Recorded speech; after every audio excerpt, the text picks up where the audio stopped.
you all can hear me, right? Yes, I can. Okay. Yeah. So hello everyone and good evening to all of you and warmly welcome you all to the session. As Lasitha told just now, like it's the second session from Cypress Sri Lanka community. So first things first, I will briefly introduce myself, short and sweet. So I'm Chathuranga, and I'm working as a software development engineering test at Arvato Financial Solutions here in Estonia, and also an official ambassador of Cypress from Sri Lanka. I've been in the industry for over 7 years and working at different global companies. And apart from that, I'm a tech blogger who writes about cloud engineering, mostly on medium.com. Uh, and apart from that, I like to tackle with codes and I'm a big fan of cricket. So that's about me. So let's get on to the business without any delay. So throughout this session, I will take you through lots of stuff about accessibility, but I'll make sure that you will buy everything what I speak about. So let me share my screen and let's move on.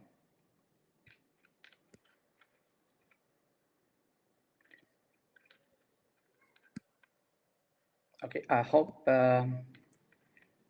you can see my screen.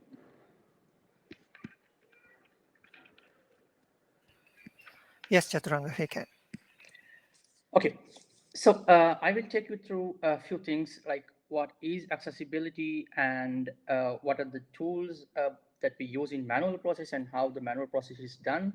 And then we'll speak about the AXE Core library, and then we'll go through some hands-on session on how to integrate and do our test automation. Then at last, we can come on to the Q&A session. So first things first, we'll see what accessibility is. According to the WHO, over a billion people out of the world population have some sort of disability. 3.5% of the world's population lives with some vision impairment. 36 million are blind. Others have hearing impairments, physical disabilities, and so on. So what accessibility means is like that all these people can access and use the applications so that no one will be left out from this digital era. So accessibility means better user experience.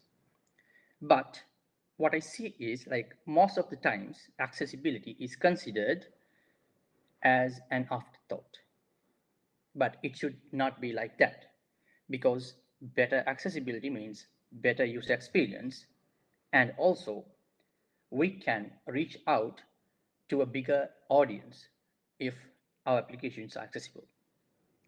So that is why we have to ensure accessibility in our applications. That is the importance.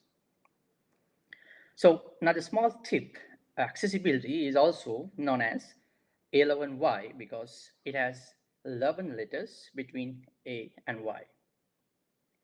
So let's see what A11Y testing means. Accessibility testing actually ensures that regardless of the age and ability, anybody can use the applications. So when it comes to the web accessibility, we ensure that these accessibility guidelines are followed in our web application so that it's accessible to the differently abled people. So you heard about this accessibility guidelines, so or what we call the accessibility standards. I'll come to this topic in the next slide. Apart from that, we come across another keyword that is assistive technologies or AT. AT means assistive, adaptive, and rehabilitative devices or technologies for differently abled people. Some of those technologies are the screen readers, screen magnifiers, color contrast tools, and there are a lot more in the field now. So if we talk about the accessibility standards, we come across few much familiar terms, mostly Section 508, which is mostly used in the US. And we have the WAI, Web Accessibility Initiative, and ADA, Americans with Disabilities Act. Last but not least, the most famous WCAG. WCAG was brought up by the W3C, or the World Wide Web Consortium, and it has two versions so far. The version 2.0, which was published in December 2008, and 2.1 was published in June 2018. I will go a little bit deep into this standard because it's widely used than the others. So in the version 2.0, the 11 by rules are grouped under four categories as perceivable, operable, understandable, and robust. And then version 2.1 was published to cover the mobile accessibility, people with low vision, and cognitive and learning abilities. Sorry. It's actually an extension of the version 2.0. So all the things in 2.0 is also in 2.1. And all these versions have three conformance levels defined as level A, level AA, and level AAA. So when we talk about these three levels, level A is the most basic conformance level to which like you have to achieve 25 criteria from the accessibility guidelines. And when it comes to the level AA, it's the mid-range and the most recommended and the most adhered level, which adds another 25 criteria apart from, 13 criteria apart from the 25 criteria in the level A. Finally, the level AAA, which is the highest conformance level, you need to adhere into 25 more criteria in the guidelines. But mostly companies adhere with a level AA. Okay, so we know uh, now we know a bit about the standards and what accessibility is now. So let's have a look at how the manual process is done and what are the tools are used in the manual testing process. Okay, so uh, when it comes to manual testing, we perform different tests to ensure accessibility. Among those, keyboard only testing, screen reading, color contrast analyzing, web element inspection, uh, other things that we normally do. And if we go through these types one by one, we do screen reading. Like there are lots of tools like JAWS, NVDA, and the VoiceOver, TalkBack, Windows Eyes, and so on. There are a lot of screen readers now. So what we do is actually we navigate to the web page and we read the whole page using the screen readers. So we verify whether all the elements are accessible and whether all the elements are read properly. For example, for a person who is blind, so he can understand what's the context of this page and the structure of the page is. So the main topic actually today is the web element inspection. When it comes to this web element inspection, it ensures that the required attributes and standards are followed when developing the web application, the web page. So there are two ways to do this. One is to perform manually, inspecting the elements of the web page, and the other is a semi-automated way. It's like using a plugin, a web browser plugin. Why we call it semi-automated is because that we have to navigate through the browser to whatever the page, and then we need to open up the plugin, and then we need to run it. Then we can see the results, and we have to extract the results. So for these semi-automated tools, we have Wave, and we have also accessibility plugin as well, and also we have Google Lighthouse. Actually, today's topic, mainly this automation part, relies on this web element inspection, and this part is what we are going to automate today. So the other tools in manual process is we use screen magnifiers like zoom text, and we have the built-in Microsoft magnifier tool. And for color contrast checking, we use color contrast analyzer, and also we have another one from DQ, that's the DQ analyzer. And there are lots of tools that we use. um, okay, so we know what the tools are, and the most interesting part comes into play now, which, like, you know, you might be thinking, like, can we automate at first, right? So we'll look into that part now. It will be an interesting part. So when it comes to this automation part, we might have few questions in our mind. That the first question might be, why do we need to automate? Because it takes a lot of time and effort to test for accessibility manually. For example, if we have to do like several types of tests, right? We have to do keyboard only testing, we have to inspect elements, we have to test for color contrast, and so on. So it takes a lot of time, because when we do the testing, for example, we say like we load a page and we check it, and we click on some button. Okay, so that click on the button can change the context of the page, which can arise an accessibility issue. So if you interact with the page and if the context is changed, you have to check if an impact is there for accessibility. So, it's much time taking and a huge effort to test for accessibility. So the next question in your mind is that, can we rely on automation? So I would like to say strictly no. Okay, I know what's going through your mind. So if we cannot rely, why are we listening to this? Hold on, don't just end the call. I will explain why. The reason I told no is because AXE Core can only check for few violations, like the web element related issues and color contrast issues.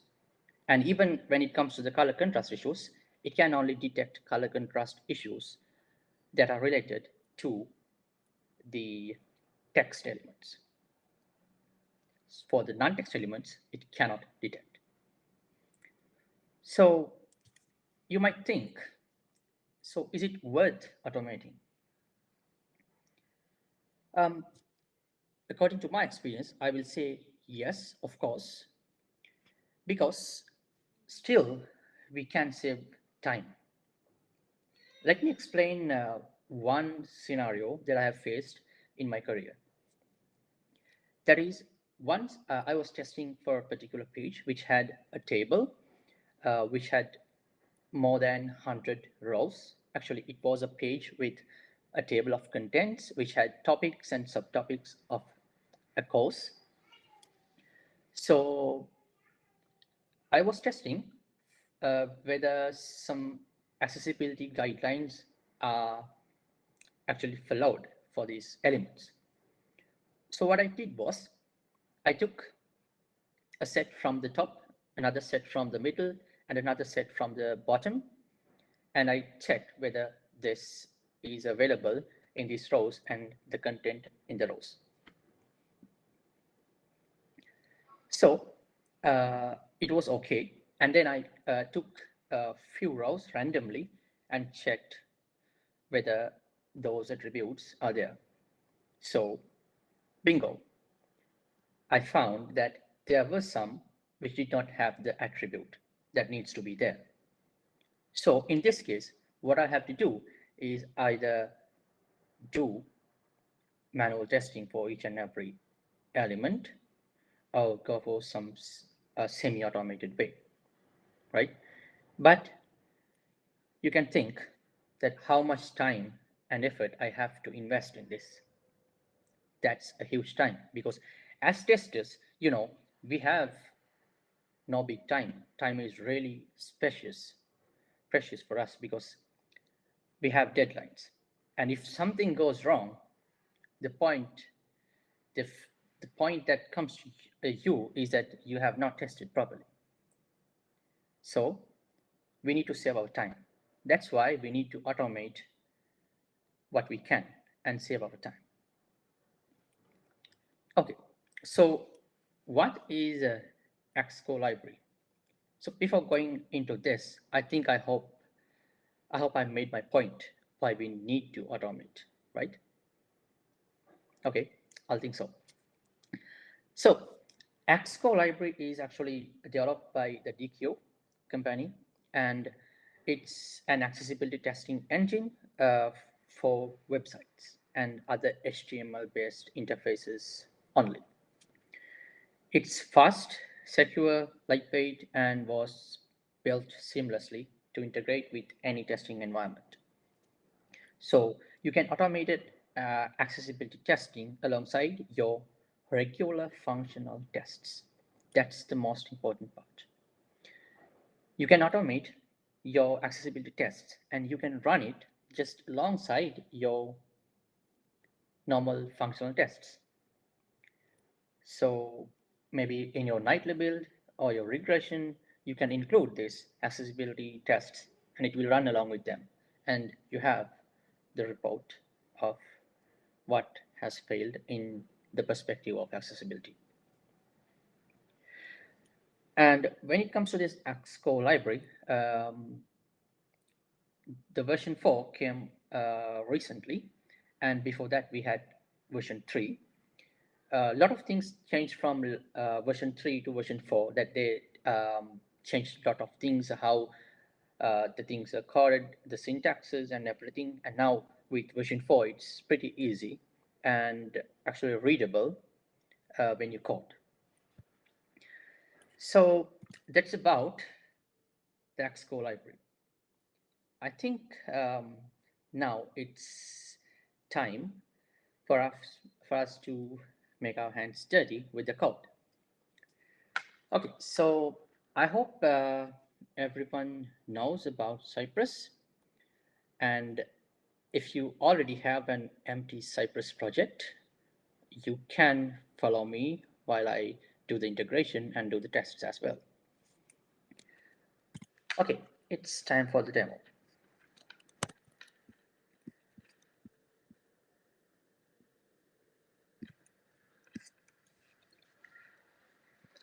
Okay, so I have an empty Cypress project, and when it comes to Cypress, you might know it's pretty much easy to integrate third-party plugins. That's why I love using Cypress for test automation. So integrating this AXE Core library to Cypress is also pretty much easy. For that, you just need to do a few things. If you have this empty Cypress project, first clean up this, and you need to have two dependencies in your Cypress project. One is the Cypress AXE dependency, and the other peer dependency, which is AXE Core. So to install these two dependencies, you can run in your terminal, and you are in the project root directory. You can run npm I Cypress -axe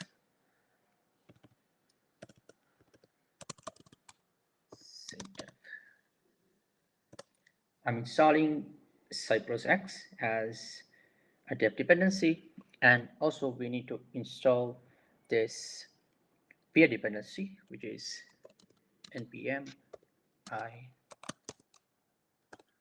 AXE Core sepdev. Okay, so if I go to this package.json here, you can see that I have AXE Core version 4.4.3 and Cypress X version 1, and I'm on Cypress 10.7. Okay, so now we have installed the dependencies that we require to do our accessibility automation. Next, we have to configure this added library to the Cypress project.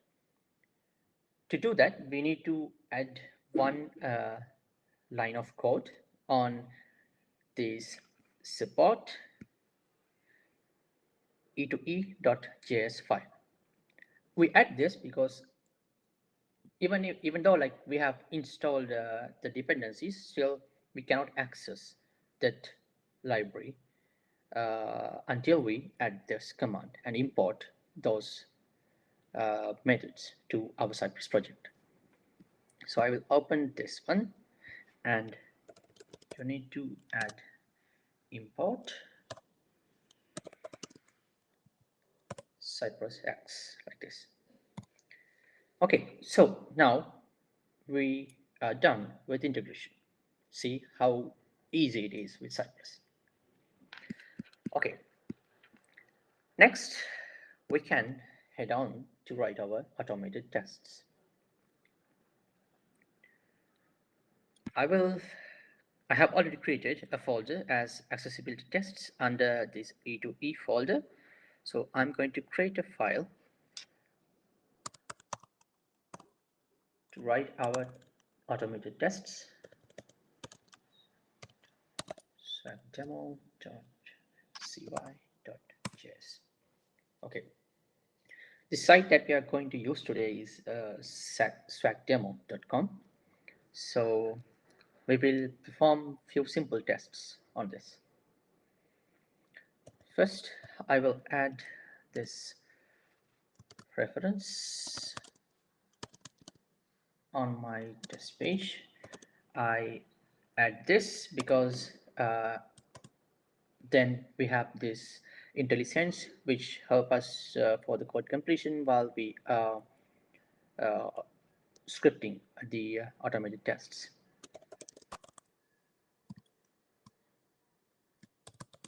Okay, now very good. Right, so I will add my first describe block.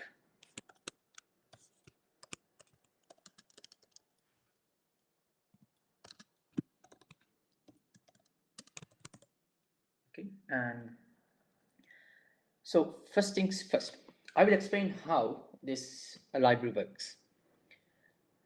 For this library to work, you have to navigate to whatever the page you're going to test for accessibility, and then you have to um, call one method, that is inject x. So what it does is it injects the x runtime to the page where it uses this to detect the violations in your page. And also we can configure the behavior of this library X using few configurations in our tests. So to do that, I will use a before each block to visit our page, and then I will inject, and then I will configure X in the before each block.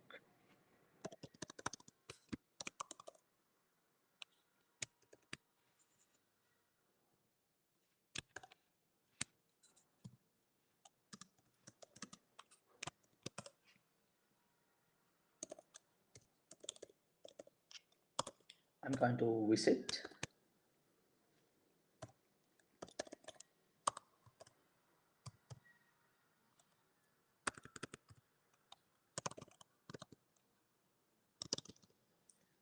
sourcedemo.com,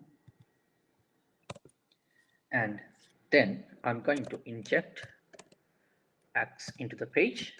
We use this method cy.injectAxe, and then I will configure Axe. In this, I will add two configurations. One is the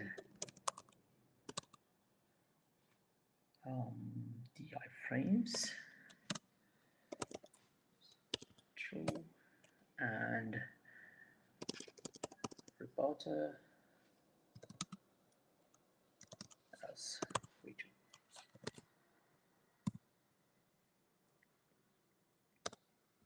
Okay, so what I have done here is like by default, X do not detect issues within the iframes.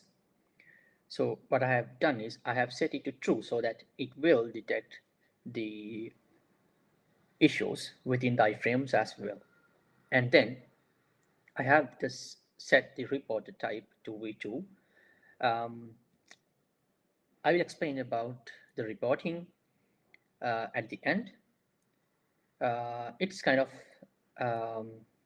one downside I see in uh, this Axe library, but there are workarounds for that. Okay, so now we have our before each block completed. Then we'll move on, and I will write my first 8 block. Let's say tabs default check. Okay, right. Okay, so now I'm on this sourcedemo.com page by now. Okay, let's just run this. Whether we can check whether if the site is actually loading. I will open Cypress, px, Cypress, open.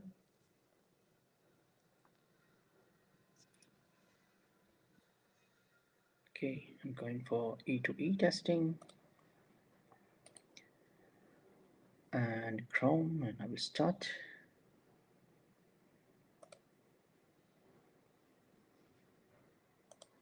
Okay, I will click on this. Yep, it's loading. And if you're trying out this one, and if the page is not loading for you, I suggest you to add this under cypress.config.js, add this Chrome Web Security to false, because if you do not add this, probably this page won't load, it will give out an error. Okay, so our page is loading, and what I'm going to do now is so let me check the page.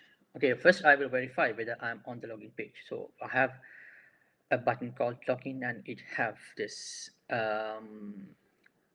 text as login. Say cy dot contains login should be visible. Okay, and then I will check for the accessibility issues. Okay, I will go to this. Okay, now you can see that it has passed the first assertion, and then I have few issues mentioned here. It has detected 3 accessibility violations in this page. See how easy it is. You just need to load the page and call this method. But this thing, what I have used is just the default check. You can change the rules and you can test for only a part of it, like part of the page and so on. So I will go through each and everything. First, let's have a look on what are the issues that it has found. To check that, we can click on this first accessibility error. And if you go to the console,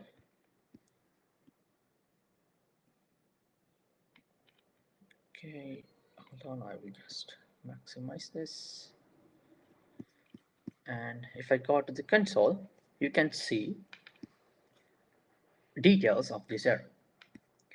And it says the impact is moderate, and it shows that two of the standards have been violated. That's best practices and cat semantics.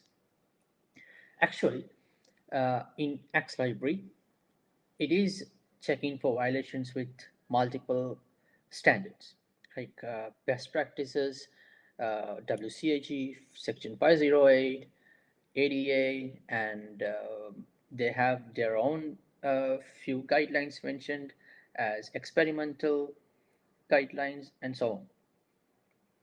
So you can see each and every violation, and also like it shows what can be done and in which element this violation is happened.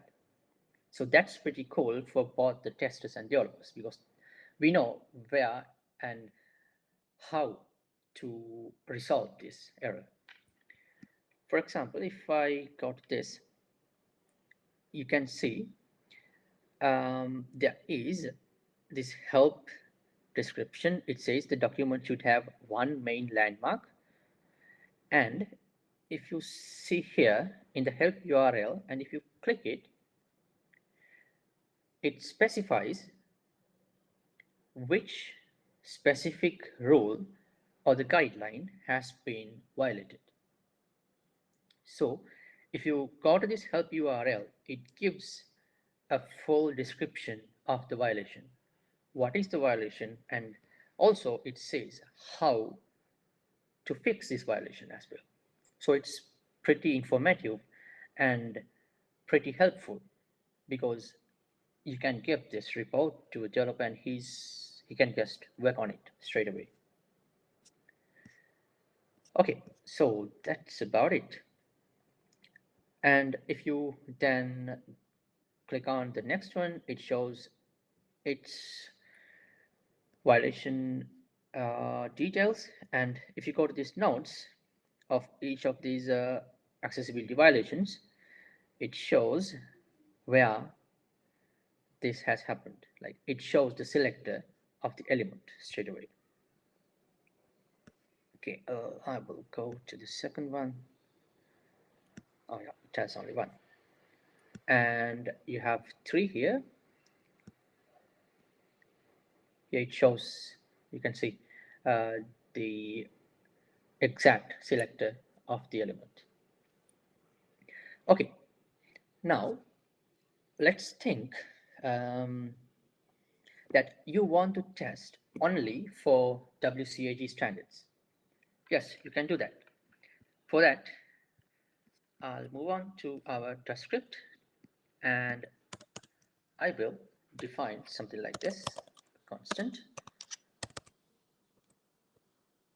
11y options. Okay, and run only, and I will set the type as tag. So we call the standards or the guidelines as tags in AXE, and I will set the values. Right, so here for the values, I can give the standards I want to check for. I'll say WCAG 2 AA. In this case, it will check only for the violations that are related to WCAG 2.0 level AA. And if I make it as WCAG 21 AA, so then it will check for WCAG 2.1 level AA. And we'll say if you put AAA, so it will check for AAA. And we'll say I need to check for another standard apart from WCAG 2.0 AAA, 2.0 AAA. So I will add section 508 like this. So now this will check for violations both from section 508 and WCAG 2.0 level AAA. Okay, so we just only defined the options. So we'll create another test and we'll say specific standards, and here I can pass the first parameter, that is the context, as null for now, and then I'm passing my 11y options to this. And now if I go to this, you can see the default check and the standard check. Now if you can see, there is only one accessibility violation because we are only checking with the standards section 508 and the WCAG AAA. In this, we had three violations. Three violations means it have broken three guidelines. Okay, right. Now we'll say I just don't want to test the whole page. We'll say like I want to just omit the header and the footer, and I want to check only the body of the page. Or else we'll say I just want to check for this username input. We can do that. For that, I will use this. I will check for this whole body. So what I have to do is I need to just take this selector and I will go to my tests. I will first duplicate this one.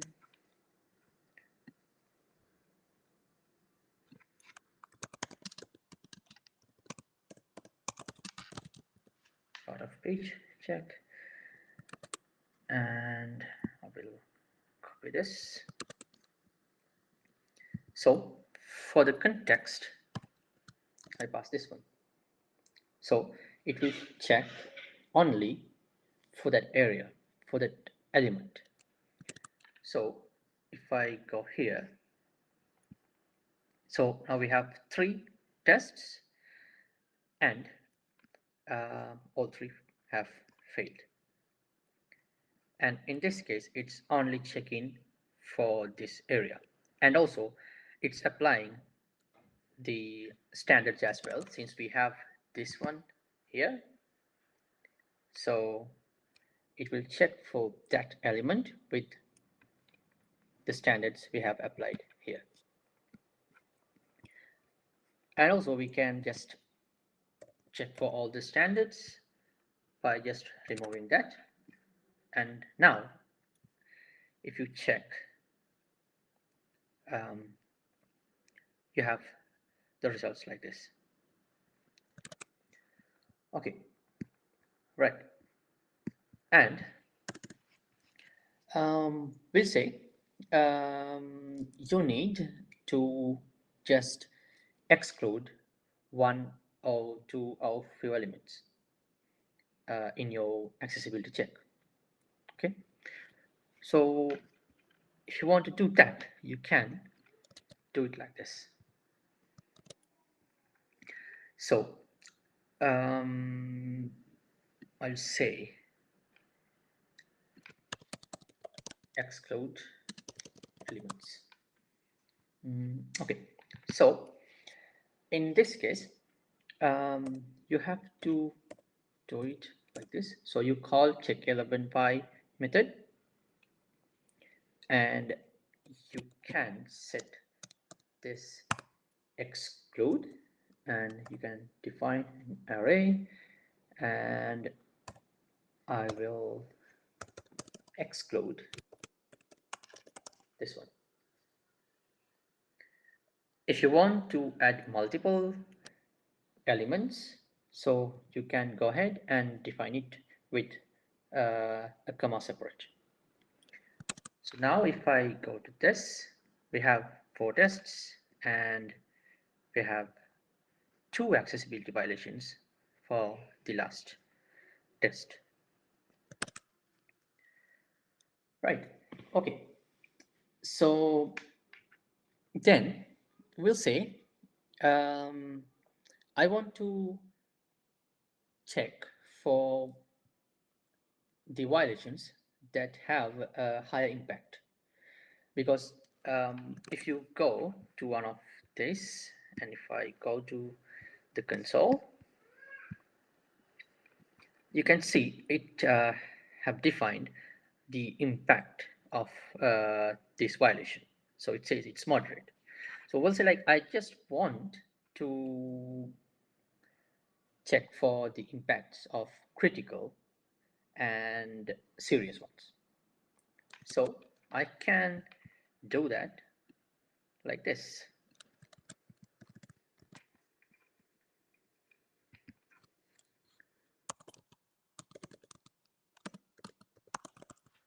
Say for specific impacts.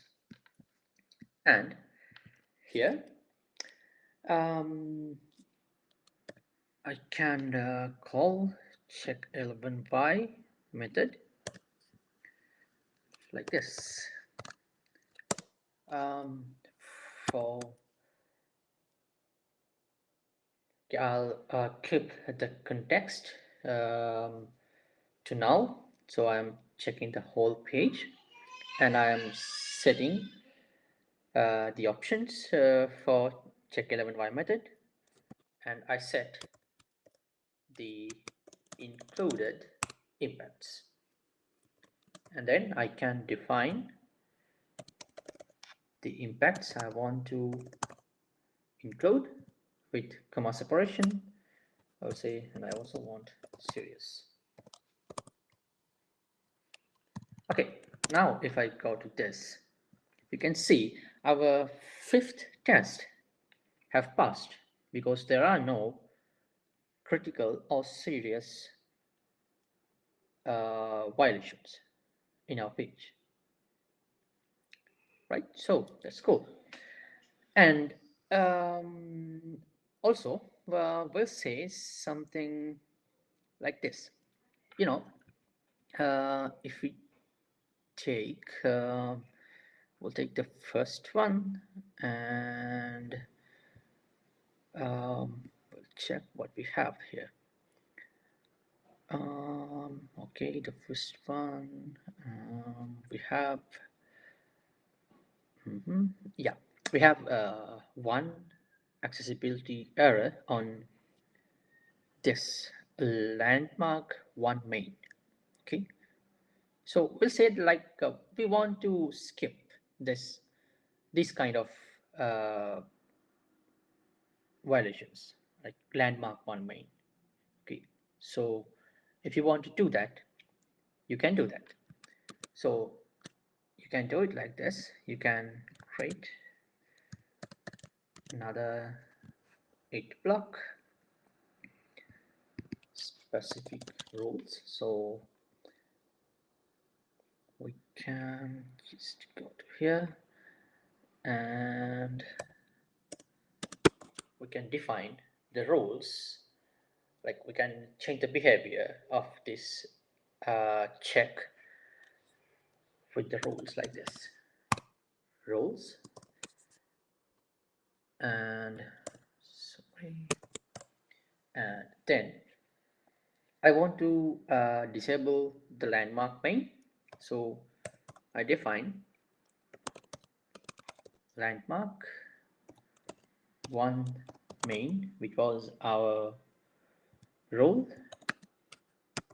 and I said enabled at false. Um, okay, I think we have an issue here, which is let's check false. Okay, we're missing one. Okay, now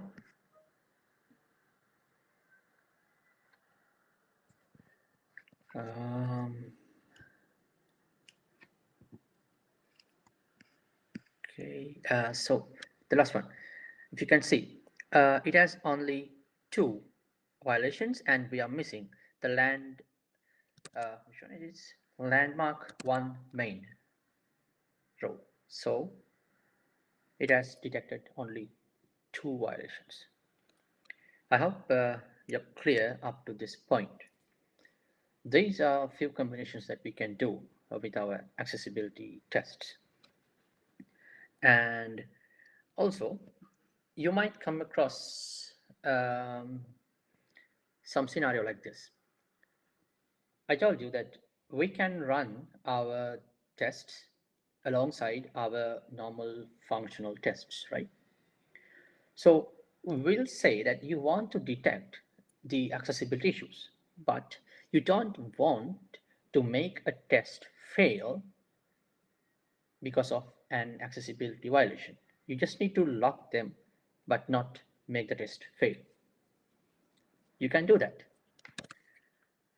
How you do that is go to this, and I will say skip failures for this test, and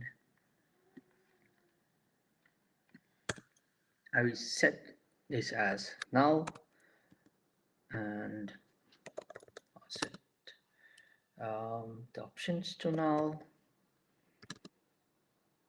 and sorry, this to true. Okay, the fourth parameter is skip failures. If you set this to true, you can see the last test, it is marked as passed, but you have all three issues that we found in the first test. So if you don't want your test to fail, you can do it. That's probably because, as I told in the beginning, like accessibility is always, I have seen as an afterthought. So if you don't want to make the test fail because of accessibility, you can do it like this. And you might be wondering, um, I told you that we can run these tests alongside our normal tests, right? So we'll say that this test is which is for the login page, and you have verification of some functionality in the login page. So you can just go on and just write your test here, and just you have to call this check11y method to check for the accessibility. So that's pretty much it. And one more thing, I told you at some point in this session, when we're doing manual testing, it doesn't matter manual or automation. You go to a page, you check for the accessibility issues upon page loading, and then you click or interact with the page, which might change the context of the page, and I told that might arise some accessibility violations. So, yes, that's correct. So what you can do is, like, we'll say that you go to the login page and you click on this login. Now, if we click on login button, it will, okay, we'll say like we have given invalid credentials. So it will pop up a few error messages, and that means it changes the context of the page, right? So if you click on the login button, then it will show the error messages, which means it shows something different from before. So again, you have to call cy.check11y. So now with the new changes, it will again check for the accessibility issues. And if there are, you can see what are the issues are. So it doesn't matter, like there is no limit for how many times you can call this the check element by method. And also the inject acts as well. We'll say like we have a test where you log in the test, and then with valid credentials, of course, and then you move to your home page. So now we're on the home page, and you want to check the accessibility issues of the home page upon loading. That's totally fine. We can just, we'll say like we have clicked for, I will just click like this, login dot click. We'll say we had this. Now we are on the home page. So here we verify home page whether we are on the home page, and then we can just again inject acts. It doesn't matter that we have injected in the before each, like that's only for the login page. So when you go to the home page, you can again inject, and then you can check for 11 by. So there is no limit of calling the inject X or the check element by. So I hope you got the idea of how to automate your tests. And I have shown you few different scenarios. You can do this. I hope it will be helpful for you. And also the time has long gone. We have few more minutes. If you have any questions, you can raise, and it's Uh, up to you, Lasita. yes, Chaturanga, and thank you very much for Pro again. Just Cypress is not a general purpose automation tool. You can use it for the functional testing as well as the non-functional testing as well, accessibility testing, likewise. And just we have a few Q&As, and the most common question is there. So they will ask, send the video recording. Yes, we will send you and separate email. And there is a few technical related and decision related questions, so you can answer for that, Chaturanga. Okay, I see. The first question is this library available and working well with all the Cypress versions? Yeah, of course. I have worked with this long before, but I cannot remember which version I worked with at first. Yes, we can work with all the versions of Cypress. And we have another question. Can we export the violations in a report file? That was the question actually I was expecting. I intentionally skipped about the reports. I told you that there is one downside in this, that is the reporting. For this free version, um, DQ Labs don't offer reporting out of the box. If you have their license, they have this HTML reporter.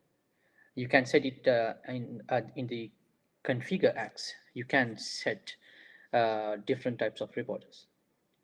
But unfortunately, for the free version, you don't have it.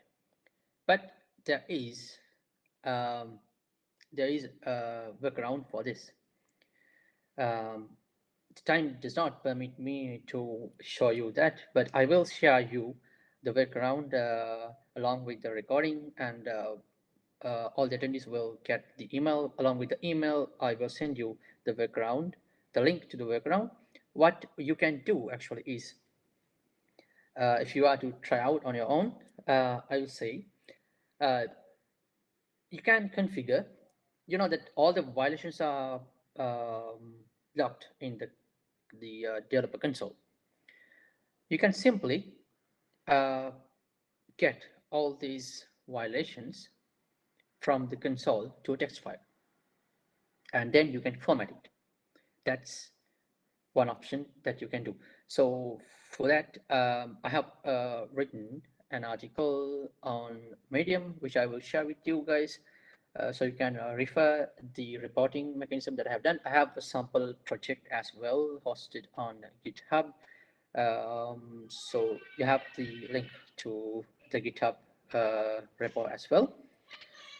So I hope that will help you.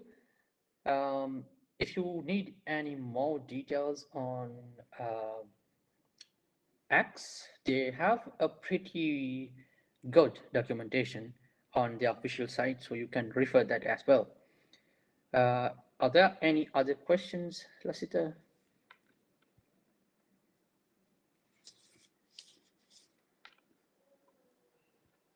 Um, do we have any other questions on the general chat, Not probably? seems like there are no any. No, I hope. And Okay. yes, and yes, I just put some link regarding our how to join our community, and join our community, and you can ask any questions,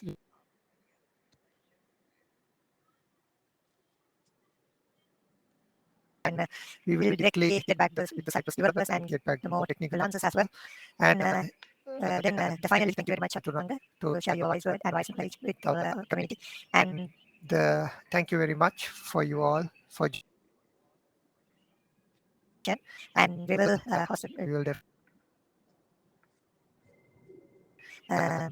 and we will